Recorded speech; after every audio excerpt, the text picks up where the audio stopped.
Welcome to Game Does Play Games, where we are exhausted while busting a base. I mean, busting a base. Noctis is exhausted. Not me. He's not really exhausted. Warp strike. Yes. Yes. Whoa. That did not expect that. Okay, ready? No, you're facing the wrong way. Oh, it's beautiful. Yeah, call your chocobo. God. Oh, you're dead. I know, because they were shooting me while I was doing nothing. Yeah, because you were using the wrong Oh my god, tech. and the missiles. Go. Just get out of here, man. Go. This is not a fight. Where did he come from? What? He's a sniper, man. He was just in position. You need your buddies. Oh, no. Got this. Wow, actually, the shield helped while you were falling and exploding at the same time. Okay. Hey, look who it is. Hey, what, you were standing right in front of him? It's like a code of honor. He wasn't going to attack until I showed up. He was like, oh, don't worry, guys. I'll wait for Noctis to show up so you have a fighting chance. Is it? Okay. So... Don't worry, Cell. You can have a sensu bean so that this fight is fair. That's funny. I knew you'd get the reference because we talked about this yesterday. Really? I mean, just move into it. You know, it's not a real black hole because everyone would be dead right now. This is true. Consume the world. You can only expect so much from a fake black hole. All right. Now we're gonna use this one. Or noise blaster. Did he just jump out of the way of my noise blaster? You have a noise blaster? I picked it up just a second ago. Oh, really? Yeah. Wow. Dude, you're so fancy. I am noise blaster fancy. Don't see me. So we should, in theory, be more combat capable because, you know, we bought good equipment. Which, I was right. Our equipment was super outdated. Yeah. I mean, not that helps with the, like, just getting one-shotted by everything. Okay, don't jump this time. I just noise blasted. I don't think what does that... it do? I don't actually... Okay, I'm gonna be honest. I'm not really sure what's going on with the noise blaster. See, my assumption on the noise blaster would be that it, like, it's a mute effect, right? Like, your enemies can't use spells or something. That would be smart. It would be cool, but we also don't fight enemies that use spells. Yes. Yes. Even though there is, like, defense for magic. I mean, would not at all be surprised if it's something we encounter later. Whoa. Oh, that was pretty cool. I love... You know, that's one of the things I do like the most about having sort of boss fights like this, is that the counter maneuvers tend to be really cool. It's like, you know, in God of War, right? When you, like, go through a sequence of attacks and you do this crazy cinematic thing to, like, break a guy's face. Like, it feels really cool when you pull it off. And they kind of, like, it's not quite the same in this, but, like, you know, it plays off of a similar idea. Yeah, I mean, it's also is reactionary, but it mixes it up with what's going on at the moment. Oh no. And I think best of all, it incentivizes players to play defensively, because it all happens during counter-strikes. Which is, I mean... I don't think it's bad. Just blow it up. It's right there. You have to operate it. But I had to blow the last one up. Now I have to operate this one. You just gotta program the self-destruct sequence. Whatever. Oh, actually, yes. Or just turn it off, I guess. Alright. Does that mean you weren't? I placed our captive into the hunter's custody, but I've just been informed he's fled. He lives to die another day. And I'll gladly help him with that. Let's talk about that. Yeah, that's actually really frustrating.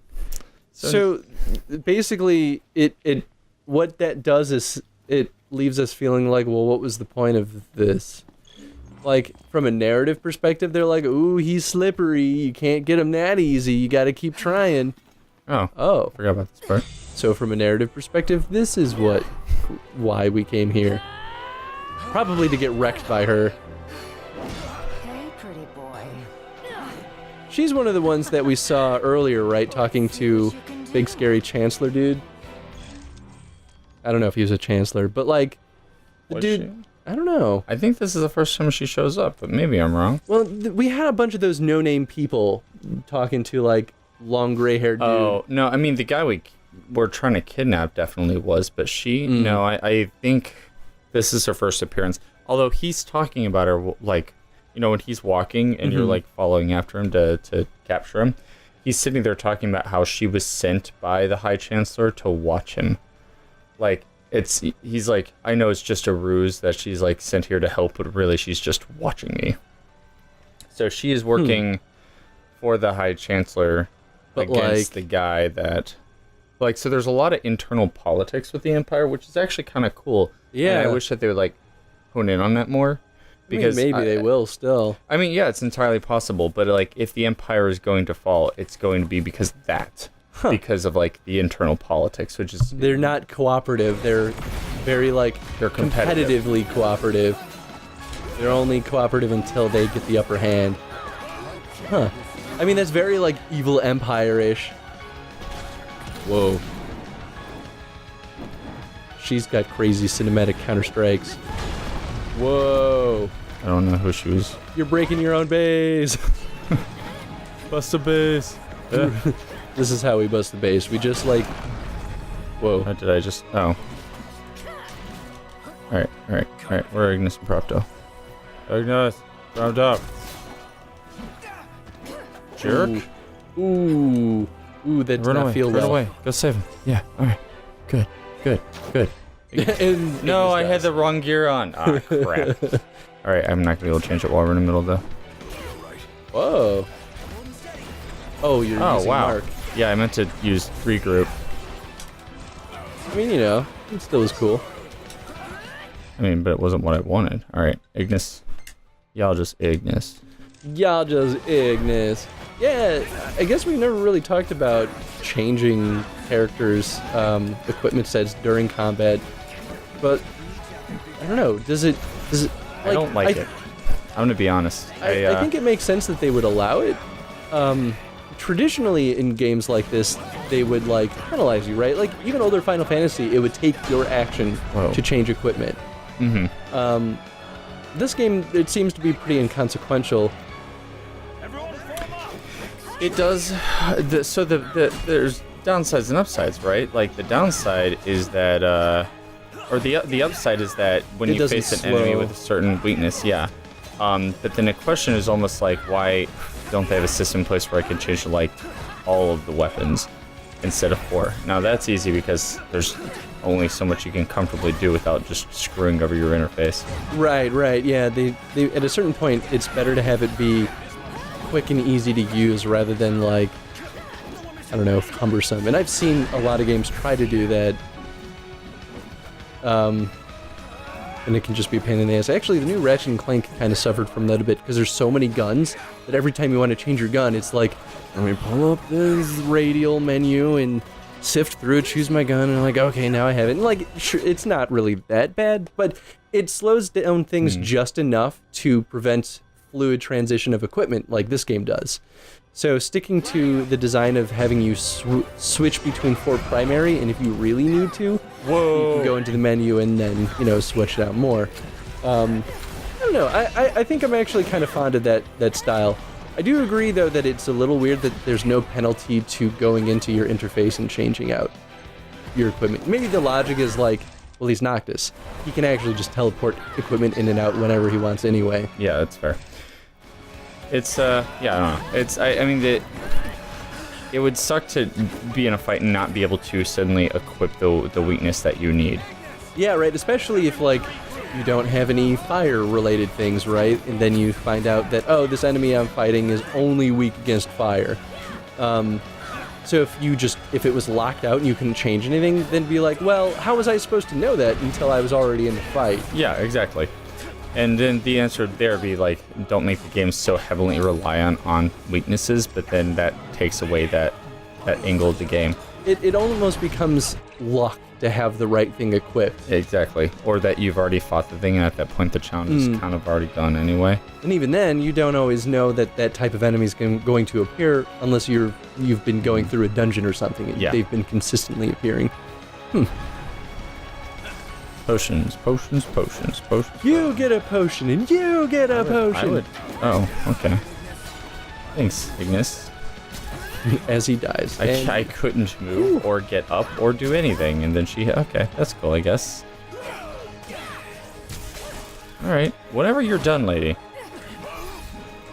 I mean, you know, at least you could try to crawl away while you were slowly dying, but seems somewhat ineffective. Truthfully, I can't move or do anything about it. Actually, that is interesting, because most enemies don't try to attack Noctis after he's in danger mode. They kind of like reshift their focuses, but she was like, no, you're gonna die. I'm coming for you. And I wonder if it was because most of the rest of your guys were already kind of just like bleeding out on the ground. Yeah, I don't think there was really anybody else to attack at that point. Yeah, at a certain point, the AI has got to be like, well, this is really the only option. Sorry. All right. So what do you think of this fight in general? I mean, I mostly enjoy it. I think the thing that I find interesting about it is that you're finally fighting somebody with superhuman capabilities besides yourself. And it's not a giant robot. Yeah, exactly. I think that's the most satisfying thing for me. Superhuman capabilities. Yeah. Everything else is like, oh, they have technology. That's why there's such a big deal. And that's kind of what the Empire's always been since, FF6 or before. But in this regard, finally, it's like actually fighting somebody who is also very powerful. I think they do a good job at making her respond very quickly and yet set up a lot of situations where you can anticipate attacks from her. I think that's actually kind of cool. Okay. All right. Sorry, I just have to do a thing. You get a potion and you get a potion. No, just if you would not be down, then I'd be able to do this. Oh, I see. And that's kind of one of the issues that I guess that was not really regrouping. Gotcha, finally. Bam! Ooh, that was an awesome counter-strike. Cinematically, this fight is great. The interaction between the two. Actually, is she still up there? Yeah. Okay. Is it that time Oh, there she goes. already? What time? He said casually as if we didn't just fight. Sorry, but this girl doesn't work after hours. I could, but there wouldn't be a single gil in it for me. We should play again sometime, pretty boy. You're just trying to make yourself feel better for losing this fight.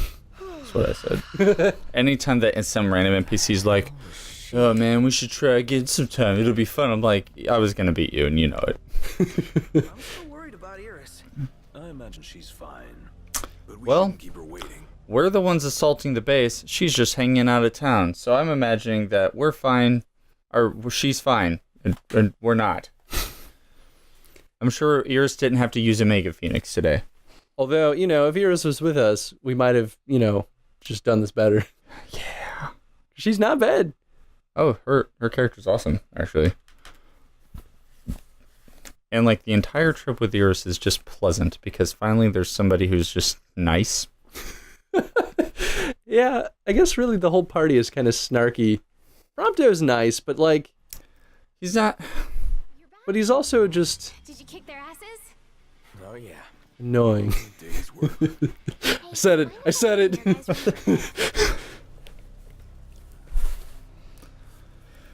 So, who we just fought was I forgot her first name. Highwind is her last name, and that's why I remember because like that's what I named my chocobo. Because airship. Do do do do. Levels for days. Wow, levels for days. No joke. Wait. Go back to that brick wall. Oh, damn booty dough. Why is he even there? I think that's like the ramp up in Lestalem. Maybe? I don't know. Like even this part, just you missed it, but she was like, "Oh man, I think you could be a professional photographer," and he's like, "Oh, I hope." But it's just like another thing of like, look, somebody complimented one of the other guys. How nice. An Whoa. unsettling place, the Empire. Yeah, I could tell too from that picture. Just all these moments. I mean, Prompto, how did you get that shot? That you weren't participating in this fight, were you? Are you surprised? You took this while you were laying on the ground bleeding out, didn't you? One last photo. Cool. So, I mean, now we can that's kind of continue on fun. with the story and stuff. This is good stuff. I mean, we still kind of left that entire base raid without anything. Like, we met the new character, right? And we were like, new supervillain. So that's actually what I wanted to talk about, right? We go into the base to do the thing. We succeed in doing the thing, and then he goes, "Oh, don't worry, I'll take care of it. I'll escort him out, as in I'll pick this guy up and then just carry him out." And then he apparently brings him to a hunter. And Within a short amount of time. Like, they didn't give this a lot of time. Like, within literally 2 minutes of you going from one location of the base to the other, time being skipped be damned, it doesn't matter. brings him to a hunter base. Brings him to a hunter, and the hunter grabs him, and then apparently he's informed that he escaped. That is a lot of things to happen. How is Ignis informed that, too? Yeah. Like, there's a lot that happened in the span of 2 minutes. It is ridiculous to think that all of that happened in such a short amount of time. And there's a shop around here. Yeah, there's definitely some logical fallacies there too. So when that happened, the first thought that went into my mind was, I think Ignis is a traitor. Ooh, that would be. Okay. I don't think that's the case. I don't think it is either. But imagine how that would add so much depth to the story. It would make, and that would justify that happening. It might justify other things that have happened. I mean, hell, it could even justify that Jared dying. How do they know? Because Ignis ratted us out. Ignis is like, gotta get rid of that old man. Jared knows. Find him. I've come up with a new recipe. Yeah, that's what. He's not actually writing recipes in that book. He's writing detailed strategic notation. You son of a bitch, Ignis. That's why you're always driving. He knows where we're going. That's why you crash so much. Empire. Slowly trying to kill Noctis through concussions. He's a little slow today. So, when that happened, I was just like, whoa, what? How? Once again, simple writing. Could have been solved. Head out the base. Whoa, what happened? Well, I was surrounded by, like, 5 guards, and I escaped with my life. I had to leave them there. I mean, I would have still been a little suspicious, but at the end of the day, very easy to say, he got away from me. You know, and I wonder if the reason they didn't go down that route is they don't want to make Ignis seem incapable. I think it made a lot of more sense to blame some no-name hunter group that clearly isn't capable since we do all their work for them anyway. It's true. So then why would you hand them off to them? I know, right? But, yeah, I don't know. I guess they were probably afraid that players would lose respect for Ignis, and, that could hurt the nature of the game. I still agree that the narrative should have taken precedence, because there is logical fallacy there. Yeah. I think for me, though, the thing that I'm the most confused about by that entire scenario is that we don't really get anything out of that conflict. It doesn't really develop the plot further. Like, sure, we encounter that new villain, but, like, we don't get much out of that interaction other than knowing she exists. Precisely. And overall, in general, like, it didn't even make sense why it started in the first place. I mean, I guess we do get a little bit from the general, the like, tidbit that, she was watching him and that there's some internal politics going on with the Empire, which, that's good, but that's also very easy to miss, I think. So I don't think that was the primary. That's not enough to justify the entire conflict. So us losing the general and getting into a fight, we don't really leave that conflict with anything. I mean, I guess we do take out the base, which is nice, but, like, player also doesn't get any tangible benefit from that. Yeah, they're not getting tangible benefit. They're not even getting a piece of narrative that benefits it. It's not like saying, like, I think at some point over the radio you do hear that another Imperial base was taken out or something like that. But overall, you don't get anything being like, all right, cool, another base taken out. We're taking part of their forces down, and it's making it harder for them to exert control. Nothing like that. You know what I think would ultimately sell that conflict to me? Even if they wanted the narrative to remain exactly the way it was, I think if taking out that base opened up more locations for the player, then they'd be like, well, we had to do this in order to progress further in our path. That way, it's something tangible. The player understands the importance of it because, we need to get to this area. We can't get to this area until we take out the base. It has a very strong logical value to it. Let's go. And maybe that was the case, right? And we just didn't notice. She gets her own pink chocobo. Oh, I mean, that's cute. We should stop here, but yes. We'll probably talk about it a little bit later, but we are in the Malmalon thickets right now.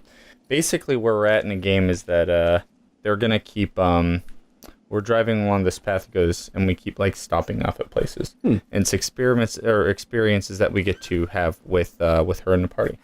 So this next one is actually one of my favorite moments in the game, where you get to go on an adventure with Iris, and overall, it's really cool to see the pirate or the party dynamic.